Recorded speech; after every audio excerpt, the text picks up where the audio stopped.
அனைவருக்கும் வணக்கம். நாம் ஏற்கனவே நம்மளுடைய சேனலில் தோலில் ஏற்படக்கூடிய எல்லா விதமான பிரச்சனை, அது எக்ஸிமாவாக இருக்கட்டும், இல்லை சாரியாசிஸாக இருக்கட்டும், இல்லை பிம்பிள்ஸ்ன்னு சொல்லக்கூடிய ஆக்னேவாக இருக்கட்டும், இல்லை இக்தியோசிஸாக இருக்கட்டும், விட்டிலிகோவாக இருக்கட்டும், இல்லை டெர்மடைட்டிஸ் ப்ராப்ளம், இது எல்லாவற்றுக்குமான ஒற்றை தீர்வு சரியான உணவு கட்டுப்பாடு ஒன்றுதான் அப்படிங்கிறத நம்ம சேனலில் நம்ம ரிசல்ட்ஸோடு ஷேர் பண்ணியிருந்தோம். இருந்தாலும் நிறைய பேருக்கு என்ன பழம் சாப்பிடலாம், என்ன காய் சாப்பிடலாம், இன்னும் இந்த உணவு கட்டுப்பாடு சம்பந்தமாக நிறைய கேள்விகள் நம்ம சேனலுடைய கமெண்ட் செக்ஷனில் போட்டிருந்தாங்க. ஸோ அதற்கான ஒரு விடையளிக்கும் விதமாகத்தான் நம்ம இந்த பதிவு போடுறோம். அது மட்டும் இல்லாமல் இந்த ஒரு பர்டிகுலர் பதிவில் ஃபங்கல் இன்ஃபெக்ஷன்னா என்ன, அந்த ஃபங்கல் இன்ஃபெக்ஷனுக்கான தீர்வுகள் பற்றின ஒரு தகவலும் கொடுக்க போகிறோம். ஏன்னா மற்ற தோல் நோயாவது ஒரு ஷர்ட் போட்டு வெளியே போயிடலாம். இந்த ஃபங்கல் இன்ஃபெக்ஷன்ஸ் பார்த்திங்கன்னா கால்களில் அந்த தோல் உறிஞ்சு போயிடும். அப்போ நடக்கக்கூட முடியாது. ஒரு வேலை செய்யும்போது கூட ஒரு குத்தல், ஒரு கொடைச்சல், எரிச்சல் இருந்துகிட்டே இருக்கும். ஒரு சின்ன கல் குத்துனா கூட அந்த சென்சேஷன் பயங்கரமாக தெரியும். ஏன்னா அங்கே தோல் ஸ்கின் ஓப்பனில் இருக்கும். அதே மாதிரி கைகள்லேயும் ஓப்பனில் இருக்கும். ஸோ அவங்களால ஒரு ஈரத்தை தொட முடியாது, ஒரு தண்ணீரில் வேலை செய்ய முடியாது. ஒரு சின்ன காரம் பட்டுட்டா கூட அவங்க படுற வேதனை கொஞ்சம் நஞ்சம் கிடையாது. இதில் பார்த்தீங்கன்னா இந்த பிரச்சனையை வருஷக்கணக்காக வச்சுட்டு இருக்கிறவங்க அதிகம். இன்னும் இதுக்கு எவ்வளவோ ஆயின்மெண்ட் தடவி அந்த புண்கள் ரணம் அதிகமானது தான் ஒரு உங்களுக்கு கிடைச்ச ஒரு ரிசல்ட்டாக இருக்கும். ஸோ அப்போ அந்த ஃபங்கல் இன்ஃபெக்ஷனாக என்ன, அந்த ஃபங்கல் இன்ஃபெக்ஷன் எங்கே வந்தாலும் சரி, இதற்கான ஒற்றை காரணம் கழிவுகளுடைய தேக்கம் மட்டும்தான். அதை சுத்தம் பண்ணக்கூடிய ஒரு விஷயம்தான் அந்த ஃபங்கஸ். ஆனால் நம்ம பழிய பூரா அந்த ஃபங்கஸ் மேலே போட்டுடுறோம். அப்போ ஏன் இத்தனை வருஷமானாலும் அந்த இன்ஃபெக்ஷன் சரியாகலை அப்படின்னா, உணவு கட்டுப்பாடு இன்றி ஒரு மருத்துவம் பார்த்து கொள்ள முடியும். அதை நம்ம சீக்கிரமாக அதில் சரியாயிடணும்னு நினைக்கக்கூடிய நம்ம எண்ணங்கள் மட்டும்தான் அதற்கான காரணம்.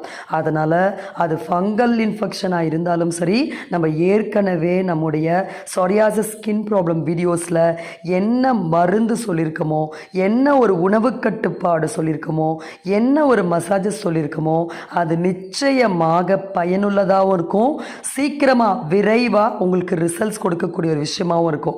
ஸோ அதை கட்டாயமாக ஃபாலோ பண்ணிவிட்டு உங்கள் ரிசல்ட்ஸ் ஒரு 15 டேஸில் கொஞ்சம் சேஞ்சஸ் நல்லாவே தெரியும்.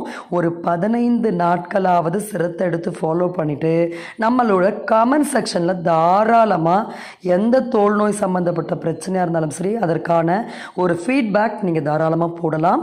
சரி, இந்த பதிவில் நம்ம ஏற்கனவே சொன்னது போல் என்ன பழம் சாப்பிட்லாம், என்ன காய் சாப்பிட்லாம் அப்படின்னான ஒரு டீட்டெயில்டு இன்ஃபர்மேஷன் பற்றி பார்க்கலாம்.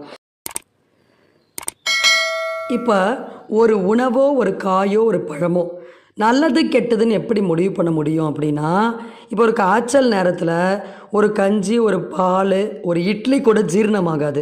அப்போ அந்த நோயுடைய தன்மை தான் நாம் ஒரு உணவை எடுத்துக்கலாமா வேணாமா அப்படின்ற ஒரு முடிவுக்கு வரணும். இப்போ உனக்கு வயிறு சரியில்லை அப்படின்னா நீங்கள் ஒருவேளை சாப்பாடையாவது நிறுத்தினா தான் அது தானாக சரியாக போகும். அதுதான் நாம் அங்கே புரிந்து கொள்ளக்கூடிய ஒரு விஷயமா இருக்குது. அதை விட்டுட்டு நம்ம உடம்பு காட்டக்கூடிய அறிகுறிகளை நோய்கள் அப்படின்னு நினச்சிக்கிட்டு அதற்கான மருந்து மாத்திரைகளை எடுத்து தான் இன்றைக்கி ஒரு குணப்படுத்த முடியாத ஒரு அளவுக்கு ஒரு நோயை அந்த எல்லையில் போய் நம்ம நிறுத்தி வச்சிடறோம். சரி, இப்போ நம்ம கொடுக்கக்கூடிய இந்த தகவல் கம்ப்ளீட்டாக நம்ம பேஷண்ட்ஸ் கொடுத்த ஃபீட்பேக், நமக்கு ரிசல்ட்ஸ், நம்ம இந்த ஸ்கின் ப்ராப்ளமோட ரிசல்ட்ஸ் இந்த வீடியோட எண்டிங்கில் நம்ம ஷேர் பண்ண போகிறோம். ஸோ அப்படி நம்ம பேஷண்ட்ஸ் கிட்ட இருந்து கிடைச்ச தகவல் மட்டும்தான் நம்ம பகிர்றோம். அதனால தான் இது இந்த தோல் நோயின் போது நீங்கள் எடுத்துக்கொண்டால் உங்களுக்கு அரிப்போ இல்லை உடம்புல மற்ற அலர்ஜி பிரச்சனை கண்டிப்பாக ஏற்படாது. அது மட்டும் இல்லாமல் நோயுடைய வீரியத்தை நாம் தடுத்து நிறுத்த முடியும். சரி, காய்கறிகள் பொறுத்த வரைக்கும் நீர் காய்கறிகள் தான் ரொம்ப ரொம்ப எளிமையாக செரிமானமாகும்.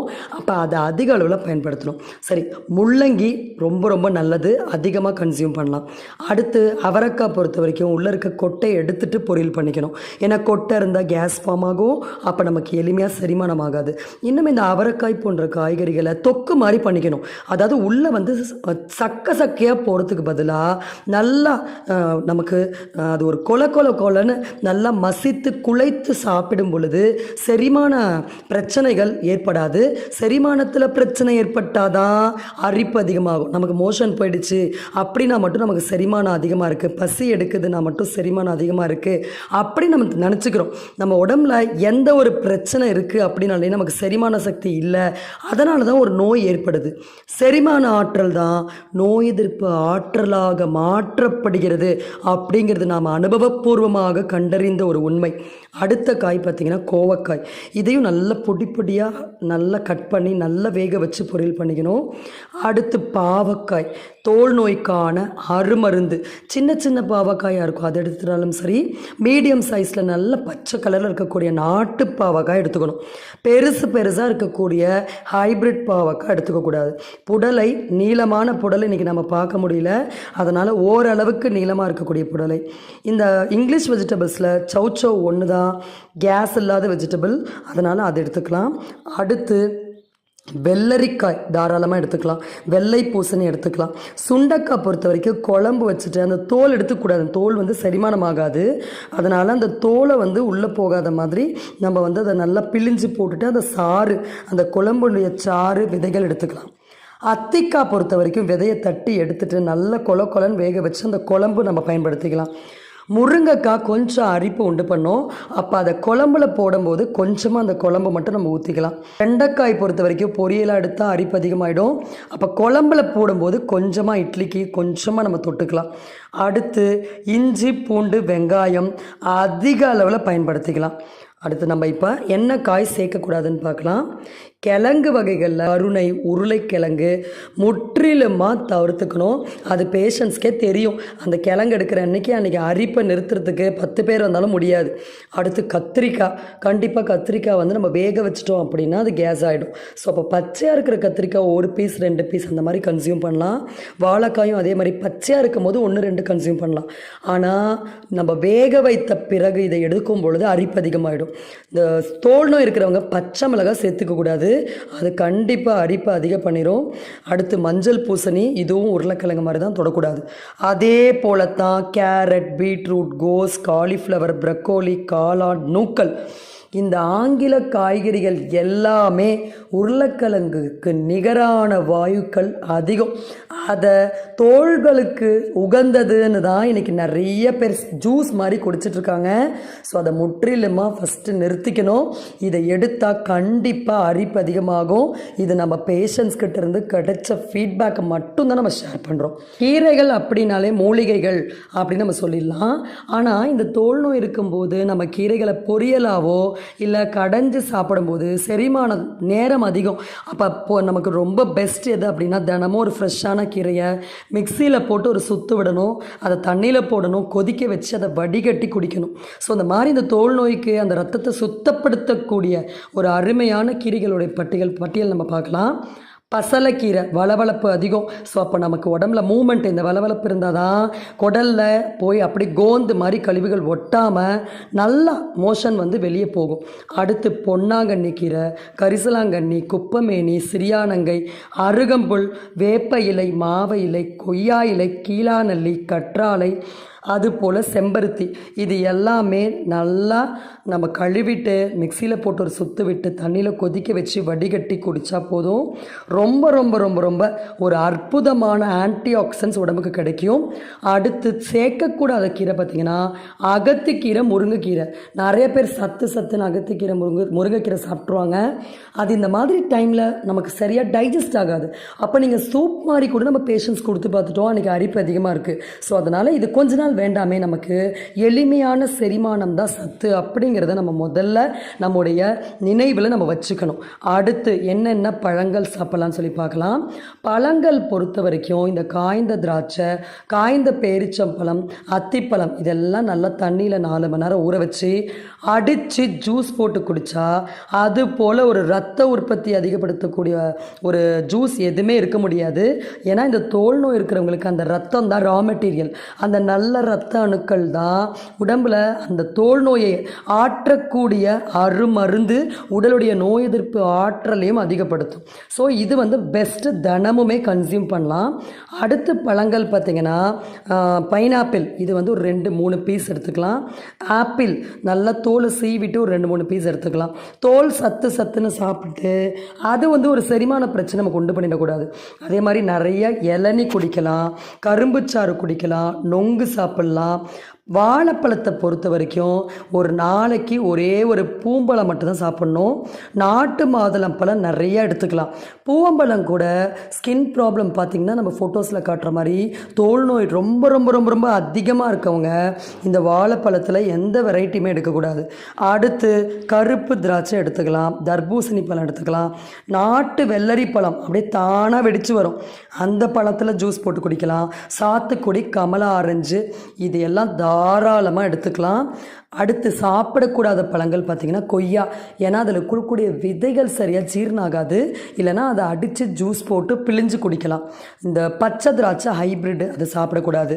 அதே மாதிரி இந்த பெருசாக வரக்கூடிய கலிஃபோர்னியா கிரேப்ஸு, இந்த மாதிரியான ஃபாரின் ஃப்ரூட்ஸ் வேண்டாம். அப்புறம் இந்த மஸ்க் மெலன், முலாம்பழமாக இருக்கட்டும், கிர்னி பழமாக இருக்கட்டும், அது சாப்பிட்டா கண்டிப்பாக அரிப்பு அதிகமாகும். அது ஹைப்ரிட் பழமாக என்னன்ற சரியான தகவல் நமக்கு தெரியாது. அதனால் அந்த பழங்கள் சாப்பிட்டா தோல் நோய்க்கு அது ஒத்து வராது. அடுத்து வாழைப்பழங்களில் இந்த செவ்வாழை, ரஸ்தாளி, மொந்தம்பழம், ஏலக்கி போன்றவை கண்டிப்பாக அரிப்பை, தோல் நோயை அதிகப்படுத்திடும். பலாப்பழம் சாப்பிடக்கூடாது. ஸோ இந்த பழங்கள் எல்லாவற்றையும் ஒரு 5-6 மாதம் அந்த நோயுடைய தன்மை, வீரியம் குறையிற வரைக்கும் கம்ப்ளீட்டாக நிறுத்தி வைப்பது தான் நாம் வந்து இந்த பிரச்சனையிலேருந்து, இந்த அரிப்பிலிருந்து வெளிவருவதற்கான ஒரு முற்றிலுமான ஒரு வழிமுறை. ஓகே, அடுத்து இந்த சுண்டல், இதை பற்றி நம்ம பார்க்கலாம். நீங்கள் சுண்டல் பொறுத்த வரைக்கும், பருப்பு பொறுத்த வரைக்கும் நாம் வேர்க்கடலை, பொட்டுக்கடலை, கொண்டக்கடலை, அதுவும் வெள்ளை கொண்டக்கடலை, கடலைப்பருப்பு, பட்டாணி, மொச்சை, பீன்ஸ், ராஜ்மா, இதில் எது எடுத்தாலுமே அரிப்பு அதிகமாகிடும். ஸோ பருப்பு சாப்பிட்ணும் போல இருந்தால் மாதத்துக்கு ஒரு வாட்டி பருப்பை மண் சட்டியில் போட்டு நல்லா வேக வச்சு, விளக்கெண்ணெய் விட்டு வேக வச்சு வடிகட்டி அந்த தண்ணியான பருப்பில் சாம்பார் வச்சுக்கணும். பாசி பருப்பும் அதே மாதிரி தான். ஆனால் இட்லிக்கு உளுத்தம் பருப்பு தாராளமாக சேர்த்துக்கலாம், எந்த விதமான பிரச்சனையுமே பெருசாக ஏற்படுத்தாது. ஆனால் சுண்டல் பொறுத்த வரைக்கும் முளைக்கட்டின தானியம் சாப்பிட்றது, முந்திரி, பாதாம், பிஸ்தா, அக்ரூட் சாப்பிட்றது, இது எல்லாமே நம்ம ஏற்கனவே சொரிஞ்சிட்டு இருக்கக்கூடிய இடத்துல ரணத்தை உண்டு பண்ணுற அளவுக்கு நம்மளுடைய பிரச்சனைகளை அதிகப்படுத்திடும். இப்போ இன்னும் நம்ம சமையலில் சேர்த்துக்கக்கூடிய மற்ற விஷயங்கள் பற்றி சொல்லிடலாம். மஞ்சத்தூள் நிறையா சேர்த்துக்கணும். தனியா, ஜீரகம், கடுகு, பெருங்காயம், உளுந்து, வெந்தயம் இட்லியில் நிறையா சேர்த்துக்கலாம். ஊற வச்சு அரைச்சி அதை நல்லா புளிச்சப்புறம் தாராளமாக சேர்த்துக்கலாம். ஆனால் தாளிப்புக்கு நிறைய உளுந்து, வெந்தயம் சாப்பிடக்கூடாது. அடுத்து சோம்பு சேர்த்துக்கலாம். இந்த சிறுதானியம் பொறுத்த வரைக்கும் நாட்டு ராகி, கேழ்வரகு, நாட்டு கம்பு, மூங்கில் அரிசி, சாமை, வரகு, குதிரவாளி, திணை, அப்புறம் பூங்கார், குடல்வாளை, தூயாமல்லி அரிசி, காட்டு யானம், கருப்பு கவுனி, இப்போ நம்ம சொன்ன இந்த அரிசிகளில் கூழ் மட்டும்தான் வச்சு சாப்பிட்ணும். நல்லதுன்னு இந்த சிகப்பரிசியை மத்தியானம் சாப்பாடுக்கு சாப்பிட்றது, சாமரிசியில் சாம்பார் சாதம் பண்ணுறது, சாமரிசியில் பொங்கல் பண்ணி சாப்பிட்றது, அந்த மாதிரி சாப்பிடக்கூடாது. அது நம்ம நோய்களை அதிகப்படுத்திடும். அது சீக்கிரமாக செரிமானமாகாது. அதை நம்ம நல்லா புரிஞ்சுக்கணும் முதல்ல. அப்போ நம்ம நிறையா பதிவுகளை சொல்கிறோம், கூழ் மாதிரி தான் குடிக்கணும். அந்த கூழ் தான் சளிகளை கரைச்சி எடுக்கும். அப்போ அந்த சளி வரும்போது நம்ம ஏற்கனவே நம்ம பதிவுகளில், நம்ம தோல் நோய்க்கான வீடியோஸில் என்ன மருந்து சாப்பிட்டா அந்த சளி முற்றிலும் உடம்பை விட்டு பிரியும்னு பதிவு போட்டிருக்கோம். ஸோ அது சளிகள் வெளியே போனாலே தோல் நோய் சரியாயிடும் அப்படிங்கிறத நம்ம புரிந்து கொள்ள வேண்டிய ஒரு கட்டாயத்தில் இருக்கும். சரி, அப்போ இந்த கூழ் எப்படி வைக்கணும்னா, நம்ம சொன்ன அரிசிகளை மாவாக அரைச்சிக்கலாம், இல்லை அரிசியாவோ நல்லா ஊற வச்சுக்கணும். மண் சட்டியில் தண்ணி ஒலை கொதிச்சப்புறம் அந்த அரிசியை போட்டு நல்லா வேக விடுங்க. வெந்த பிறகு ஆஃப் பண்ணிட்டு நல்லா ஆற விடணும். இன்றைக்கி 1 மணிக்கு வைக்கிறீங்கன்னா சாயங்காலம் ஒரு 6 மணி 7 மணிக்கு தண்ணி ஊற்றி மூடி வச்சுருங்க. நைட்டு பூரா தண்ணியிலே இருக்கணும். காலையில் அதை கரைச்சி குடிக்கணும். இந்த கூழ் குடிக்கும் போது கட்டாயமாக நம்ம ஏற்கனவே சொன்னது போல் திருப்பலா, கடுக்கா, சிறியானங்கை போன்ற குடலை சுத்தப்படுத்தக்கூடிய நிலவாரை, விளக்கெண்ணெய் போன்ற விஷயங்களை எப்போ எப்படி எடுத்துக்கணும்னு நம்ம சொரியாசிஸ் வீடியோவில் கொடுத்துருக்கோம். அந்த பதிவை கொஞ்சம் பொறுமையோடு பார்த்து அதையும் சேர்த்து பயன்படுத்துங்க. என்னெல்லாம் நம்ம சமையலில் சேர்த்துக்கக்கூடாது அப்படிங்கிறதையும் பார்க்கலாம். புளி கண்டிப்பாக சேர்த்துக்கக்கூடாது. அதற்கு பதிலாக தக்காளி, எலுமிச்சப்பழம், மாங்காய் இது தாராளமாக சேர்த்திக்கலாம். நிறைய பேர் தக்காளி சாப்பிட்டா அரிப்பு அதிகமாகிடும் சேர்த்தாமே வச்சுருப்பாங்க. நாம் சொன்ன மாதிரி 10 ஐட்டம் நம்ம தவறு பண்ணிவிட்டு அதை பழைய பூரா நம்ம தக்காளி மேலே போடக்கூடாது. நம்ம ஏற்கனவே நம்ம ரிசல்ட்ஸ் இப்போ ஷேர் பண்ண போகிறோம். அந்த பேஷண்ட்ஸ்க்கெலாம் 6 மாதம் 1 வருஷம் வரைக்கும் அவங்க தக்காளி, மாங்காய், எலுமிச்சப்பழம் போன்ற இயற்கையான புளிப்பு சுவை கண்டிப்பாக சமையலில் சேர்த்துட்டு தான் வந்தாங்க. ஓகே, அப்புறம் சேர்த்தக்கூடாத இந்த மளிகை பொருட்களில் கரம் மசாலா, பட்டை, லவங்கம், அந்த அன்னாச்சி மொக்கு, கடல் பாசி போன்ற இந்த மசாலா ஐட்டங்கள் சேர்த்துக்கக்கூடாது. தாளிப்புக்கு கடலப்பருப்பு, உளுத்தம்பருப்பு இல்லை கடலப்பருப்பை வேக வச்சு சாப்பிட்றது கட்டாயமாக கூடாது. அதுபோல் வேர்க்கடலை, மோசமான ஒரு கோந்து இன்றைக்கி வரக்கூடிய ஹைபிரிட் வேர்க்கடலை, பொட்டுக்கடலை, கடல மாவு, மைதா, கோதுமை உப்புமா, கோதுமை களி, சோளக்களி, ராகி களி, சேமியா, அது ராகி சேமியாவாக இருந்தாலும் சரி, சிறுதானிய சேமியாவாக இருந்தாலும் சரி, கண்டிப்பாக அது நமக்கு மந்தத்தை மட்டுமே ஏற்படுத்தும். அப்புறம் அப்பளம் பொரித்து சாப்பிட்றது, வத்தல் சாப்பிட்றது, இது எல்லாமே குடலை என்ன பண்ணும், மலத்தை இறுக்கிறோம். அந்த மலம் அங்கே குடலில் கோந்து மாதிரி ஒட்டிக்கொள்வது தான் வெளியே வர முடியாமல் தோல் வழியாக அந்த சீலுடனும் நாற்றத்துடனும் வெளியே வருது. அடுத்து ஊறுகாய் சாப்பிட்லாமானா கண்டிப்பாக வீட்டில் செஞ்ச நல்லெண்ணெயில் செய்யப்பட்ட மாங்காய் ஊறுகாய், எலுமிச்சை ஊறுகாய், நாத்தங்காய் ஊறுகாய், இது போன்ற ஊறுகாய் தாராளமாக நம்ம பயன்படுத்திக்கலாம். வத்தல் பொறுத்த வரைக்கும் சுண்டை வத்தல், மிளகாய் வத்தல் போன்ற விஷயங்களை நாம் வீட்டில் செஞ்ச வத்தலை நல்லெண்ணெயில் நம்ம அதை தோசைக்கல்லையே நம்ம அதை வறுத்து அந்த வத்தல் நம்ம தாராளமாக கூழ் குடிக்கும் போது சாப்பிட்டுக்கலாம். நம்ம ஒரு சில காய்கறிகள், ஒரு சில பழங்கள் விட்டுருந்தா கமெண்ட் செக்ஷனில் போடுங்க. அதற்கான பதிவு நம்ம அட்மின்லேருந்து கண்டிப்பாக உங்களுக்கு கிடைக்கும். இப்போது கொத்தரங்காய், இது போன்ற ஒரு சில தட்டைக்காய் போன்ற காய்கறிகள் நம்ம லிஸ்ட்டில் கொடுத்துருக்க மாட்டோம். அதில் இருக்கக்கூடிய விதைகளை வேணால் நீக்கி விட்டு நம்ம நல்லா ஒரு தொக்கு மாதிரி செஞ்சு சாப்பிட்றது நல்லது. கீரைகள் கூட நம்ம தனியாக பதிவு போட்டிருக்கோம், கீரைகளை எப்படி சமைத்து எப்படி சாப்பிட்ணுன்னு. ஸோ அப்போ நம்ம கொடுத்துருக்க பதிவுகளை சற்று பொறுமையோடு நீங்கள் நோட் பண்ணி ஃபாலோ பண்ணிங்கன்னா நிச்சயமாக நீங்கள் ட்ரீட்மெண்ட்டுக்கு கூட எங்ககிட்ட வர வேண்டாம். இந்த பதிவுகளில் இருக்கக்கூடிய விஷயங்களை ஃபாலோ பண்ணியே கண்டிப்பாக உங்களுக்கு ரிசல்ட்ஸ் வரும். இப்போ நம்ம காட்டுறோம் ஒரு ஃபோட்டோ, இவரோட பொறுமைக்கு தான் நம்ம முதல்ல தலைவணங்கணும். கிட்டத்தட்ட 6 மாதமாக இவங்க நம்மக்கிட்ட ட்ரீட்மெண்ட் எடுக்கலை. நம்ம வீடியோவில் இருக்கக்கூடிய தகவலை சேகரித்து அதை ஃபாலோ பண்ணி நீங்கள் பார்க்கலாம். அவர் நமக்கு ரிசல்ட்ஸ் மட்டும்தான் ஷேர் பண்ணாங்க. அது அவங்க ட்ரீட்மெண்ட் ஆரம்பிக்கிறதுக்கு முன்னாடி இருந்த அவங்களுடைய கால்கள். இப்போ நம்ம சொன்ன அந்த அட்வைஸ் எல்லாத்தையும் வீடியோவை பார்த்தே ஃபாலோ பண்ணி எனக்கு நேற்று இப்போ அவங்க அனுப்பிச்ச ஃபோட்டோ 2 மாதத்துக்கு முன்னாடி அனுப்பின ஃபோட்டோ பார்க்கலாம் எந்த அளவு மாறி இருக்குன்னு. இது இப்போ ரீசெண்டாக எனக்கு அனுப்பிச்ச ஃபோட்டோ, அதில் நீங்கள் பார்க்கலாம் கால்கள் முற்றிலுமாக அந்த புண்கள் ஆறியிருக்கு. இதை பார்க்கும்போது நம்ம ஒரு ட்ரீட்மெண்ட் கொடுத்ததை விட இந்த மாதிரி பேஷண்ட்ஸ் ஃபாலோ பண்ணி நம்ம வீடியோஸ் பார்த்து ஃபாலோ பண்ணி ரிசல்ட் வந்ததில் நமக்கு ரொம்ப ஒரு சந்தோஷம். ஏன்னா ஒரு தகவல் ஒரு வட்டத்துக்குள்ளே அடங்கிடக்கூடாது. அது எல்லாருக்கும் இப்படி வெளிப்படையாக எந்த விதமான அதுக்கான ஒரு கட்டுப்பாடே கிடையாது. இதுக்கு ஃபீஸ் பே பண்ணணும், ஒரு தனியாக நம்ம வெயிட் பண்ணணும், இந்த மாதிரி எதுவுமே இல்லாமல் நம்ம கொடுத்துருக்க தகவல் பார்த்திங்கன்னா எந்த விதமான பக்க விளைவுகளும் இல்லாமல் பேஷண்ட்ஸ் கிட்ட இருக்கக்கூடிய ஒரு இன்ஃபர்மேஷன் மட்டும் நம்ம ஷேர் பண்ணியிருக்கோம். அது போல் அடுத்த ரிசல்ட் நீங்கள் பார்க்கலாம். இது நம்ம ட்ரீட்மெண்ட் கொடுத்த ஒரு பேஷண்டோட ரிசல்ட்டு. ஒரு 4 மாதம் உணவு கட்டுப்பாடுக்கு பிறகு எந்த அளவுக்கு அவங்க தோலில் இருக்கக்கூடிய சொரியாசிஸில் மாற்றம் ஏற்பட்டிருக்கு அப்படின்னு சொல்லி நீங்கள் பார்க்கலாம். அதுக்கு அடுத்து நம்ம ஒரு ரிசல்ட் ஷேர் பண்ணுறோம். இது குழந்தையோட வயசு கிட்டத்தட்ட ஒரு 10-14 தான் இருக்கும். கம்ப்ளீட்டாக டயட்டில் இருந்து தான் இந்த காலை இந்த அளவுக்கு நம்ம சரி பண்ணியிருக்கோம். ஸோ இது போல் பல ரிசல்ட்ஸ் நம்ம நம்மளுடைய சொரியாசிஸ் வீடியோஸில் நம்ம ஷேர் பண்ணியிருக்கோம். ஸோ அப்போ நம்ம எதற்காக இந்த ரிசல்ட்ஸ் கொடுக்குறோம் அப்படின்னா, நம்ம இவ்வளோ தகவலையும் போடாம்போக்க சொல்லலை. இதை நம்ம பல வருட கால நம்முடைய உழைப்பு, நம்ம ஒவ்வொரு சின்ன விஷயங்களையும் நுணுகி கவனித்து தான் நம்ம இந்த தகவலை கொடுத்துருக்கோம் அப்படின்ற நம்பிக்கை உங்களுக்கு ஏற்படுத்தணுங்கிறதுக்காக மட்டுமே நம்ம இந்த ரிசல்ட் ஷேர் பண்ணுறோம். இதனால் நம்ம எந்த ஒரு ஆதாயத்தை தேடிக்கணும் அப்படிங்கிறது எங்களுடைய விருப்பம் கிடையாது. அது இல்லாமல் மக்களுடைய மனதில் ஆழமாக பதியணும். எந்த ஒரு மருத்துவராலும் எந்த ஒரு மருந்தினாலும் ஒரு நோயை குணப்படுத்த முடியாது. நாமே நம் உடலுக்கான மருத்துவர். அப்போ நாம் உணவு கட்டுப்பாடு ஒன்றுதான் எல்லா விதமான நோய்கள், எல்லா விதமான தொற்றுகள், சளி, காய்ச்சலிருந்து நாம் முற்றிலுமாக வெளிவருவதற்கான ஒரே ஒரு நுழைவாயில் அது ஒன்றுதான் அப்படின்றதில் எல்லாருக்கும் புரியணும். இப்போ நம்ம கொடுத்த தகவல் நிச்சயமாக எல்லாருக்கும் ஒரு பயனுள்ள தகவலாக இருக்கணும். இந்த வாய்ப்பை கொடுத்த இறைவனுக்கு நன்றி கூறி விடைபெறுகிறேன். வணக்கம்.